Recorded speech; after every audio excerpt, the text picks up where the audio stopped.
players we just got, they talked a lot about, we still believe we can get there. We just, we've put together flashes. We just got to put 40 minutes out there. Is there a specific thing this team can do to go from where they are now to taking that next step? Yeah, I mean, let's start with not turning the ball over.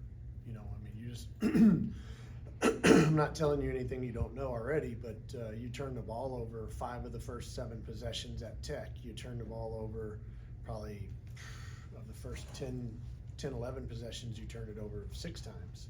At K-State the other night, you're just putting yourself behind the 8 ball. And it's not like they're trapping our ball screens. It's not like they're pressing us. Those are just careless, undisciplined plays that we're making and turning the ball over. So I'd start there. And then, that will in turn allow you to be better defensively because you're not playing from behind. You're not playing in transition nearly as much. So, easily fixable. But, we can't sit here on game number, what's our record? 10-10, I think. We're 10-10, yeah, game number 20 of a 31-game season that's guaranteed and still keep saying the same things. Like at some point you have to quit turning the ball over. Has that been a surprising aspect given how experienced this team is? Does that sort of take you off guard that it's happening? Yeah, absolutely. Did I expect, a 5th-year guard who's been here to turn it over 10 times in the last 2 games? No, I did not, especially not a primary ball handler. But unfortunately, that's what we've had, and it's been several guys. You know what I mean? Like you look at our last 5 game stats, and our point guards have turned the ball over at the highest rate of anybody. But right behind them is 2 guys that are secondary ball handlers. So it's just tough to win when you turn the ball over. Is there a common issue you're seeing in these turnovers? Yeah, selfish play. I'd start there. I think that we try to go make plays when there's no play to be made. And what I mean by that is if I'm one-on-one and I have a clear path to the basket and I have a chance to go make a play, man, it makes a lot of sense to jump into the guy, put your shoulder in his chest and go score the ball or get fouled.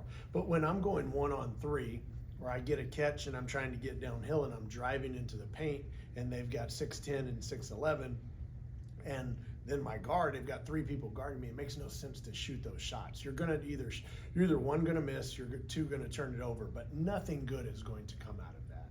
And so we've got to get back to being a better team, making more team plays, being less selfish.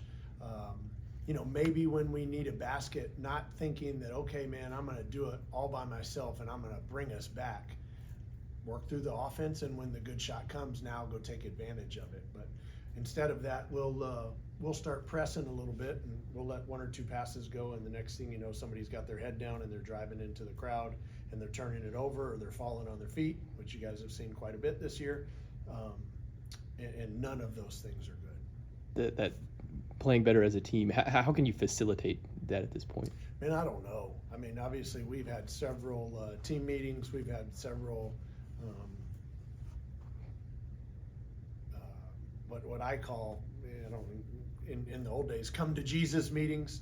But ultimately, I mean, you have to be able and willing to accept being a teammate rather than being an individual, and we haven't done that at a high rate. We certainly haven't sustained it, right? And the good thing is, and I've said this probably once before, I believe in humankind, and I believe that we have good people on our team that care. But it's one thing to be a great person and have good character off of the floor and do things right off of the floor. But when you get into competition, right? When you get into competition, you have to have that same resiliency and that same good character. And what I mean by that is you can't be a bad teammate, and you can't take bad shots, and you can't turn the ball over and point fingers and those sorts of things. And sometimes that we've had that within our team.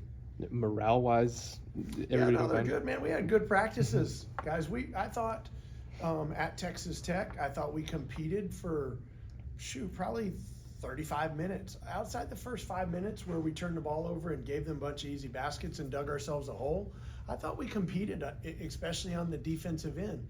But then last night, I'm not sure what I can tell you that we did well. When you watch film, you've had that a couple other games this year, but games like Texas Tech where y'all are in a hole in the second half and you have this huge run, you cut it late, and then you're just not quite able to get control of the game back. When you go back and watch the film, do you sort of point to that second half and go, this is what we need more of? Is that a positive, or is it frustrating because you know how if y'all didn't have that start, then maybe y'all are up in that position? Yeah, you appeal to all of it, right? I mean, you try to bottle up the good stuff, and so we watch a lot of film of the good things that we do, but then we also watch the film of the bad things that led us to get into that hole. Like, it's easy, guys, to be a good team when you're down 18. It just is. It's easier. The other team relaxes, whatever. It's just college athletics and specifically basketball.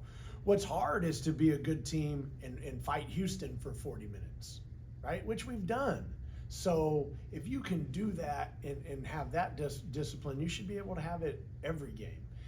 But, again, we've got to have the discipline and the character on the floor to do that.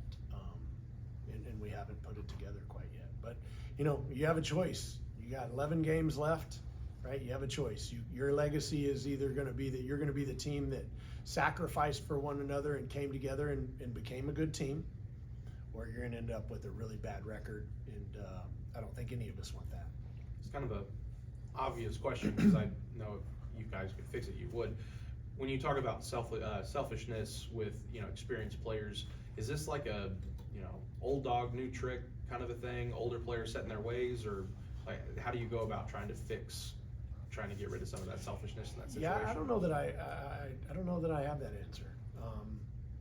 At the end of the day, whether you're a fifth-year player or you're a first-year player or a second-year player, whatever it is, and you know right from wrong and how to play the right way, and you choose not to, then that's on you, right? So, and we'll do it in spurts. Like, we'll play the right way for a while, and then somebody shoots a bad shot or somebody turns the ball over, and we don't get back in transition D, and now you went from being a 2-point game to now it's 7, 8, 9, and it's hard to recover, especially in this league. This is a good basketball league, good coaches, good players. So you just have to eliminate that altogether, right? And that's an individual choice, right? You have a choice every day that you wake up to be a good teammate, to play really hard, to go to class, to do your classes, do your homework, to open the door for people, to speak, and you also have a choice not to.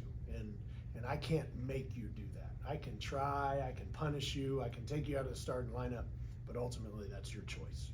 It's been a handful of games between the first and this upcoming second matchup against Utah. Have you guys learned anything different about them from game 1 to game 2? Man, they kicked our butt so bad there. I mean, I don't know what to tell you. We didn't compete hard enough to see what would work and what wouldn't work. It was kind of like last night. I thought against K-State, the first time we were the better team. Last night, they were the better team. When they came here, I thought that they were a little bit fractured. And then last night, I felt like at times we were fractured. So at Utah, man, it's just such a hard thing to say because we just didn't give our best that night.